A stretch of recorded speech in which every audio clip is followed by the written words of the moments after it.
Allah gives us universal lessons in the course of just telling a story. Everything in the Quran is of timeless value. There's lots of things that happen in a story, especially in a historical account, but Allah is very selective in telling a story, and He only tells us bits that are the most relevant for our guidance. So one thing that really struck out to me is when Moses had fled and he was in Madian, and he helped these two girls get water for their animals. And then they left, and their father asked, how did you get water so early? And he sent one of them back. And Allah actually, of all these details, like you would imagine Allah would highlight details about like Judgment Day or the battle between the Pharaoh and Moses, or when he was able to come back and challenge, or how he escaped, like big details. But in the middle of all of that, in the final revelation of Allah, Allah takes the time out to mention this little, what seems like a minor detail. وَجَاءَتْ إِحْدَاهُمَا تَمْشِي عَلَى اسْتِحْيَاءٍ. One of them came all the way, walking. Now there's two ways to translate this. She came walking shyly, like in a shy way, and she came walking over to him despite being shy. And I was fascinated that Allah would actually go out of His way to highlight the way a woman walked. Like, what benefit could that have? I realized that Allah Azza wa Jal, He highlights things in His book that are so pertinent to human guidance. The way a female walks is a powerful thing. It has an impact in society. As a matter of fact, the female has a presence that has been talked about across cultures.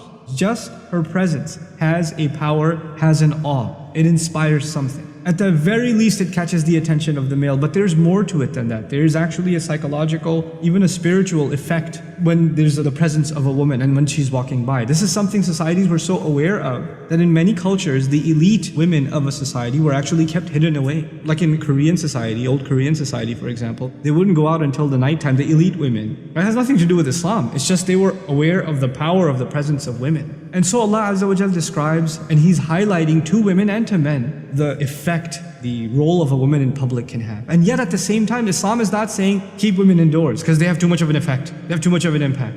Guys know, the ones that are watching this video, they're sitting in an auditorium classroom and a girl walks into the class, right? She doesn't have to be the most beautiful thing you've ever seen. But so long as she's a female, everybody in the room is gonna at least for a second look and then, okay, yeah, it has an effect. And a guy walks in, that's what happens. So now Allah is highlighting a couple of things. One of the most beautiful things that's being highlighted here is despite her shyness. In other words, she has to engage in society. She has to go out. And yes, there will be people that stare. And sometimes if you have a vulgar society, people comment and whistle and make passes at them, or worse. There are societies where even harassing women on the street has become common. Sometimes verbally and sometimes even physically, it's become common. But yet she has to engage in that society. So she has to find a way of engaging in it. She can protect herself, and yet at the same time be a participant in society. The second thing that's really beautiful here is she walked shyly. In other words, she walked guarding her modesty. She realized that she has a presence, and she realized that this is something that has an impact on others. It's not just about her, it's actually about recognizing the presence that she carries. And so she walked in a way that is shy. She walked in a way that is not showing off, or is not provocative as to get the attention. And she's walking over to a young man, as a matter of fact in this case, ala istihya. A female must recognize the power that she has. And so even the way in which a woman walks is highlighted in such a subtle, beautiful way. And it's not like this girl was shy. It's not. She walked over by herself to this strange man and said, Inna abi yad'uka liyajziyaka ajra ma saqayta lana. My dad's calling you, okay? He wants to pay you for the services you provided.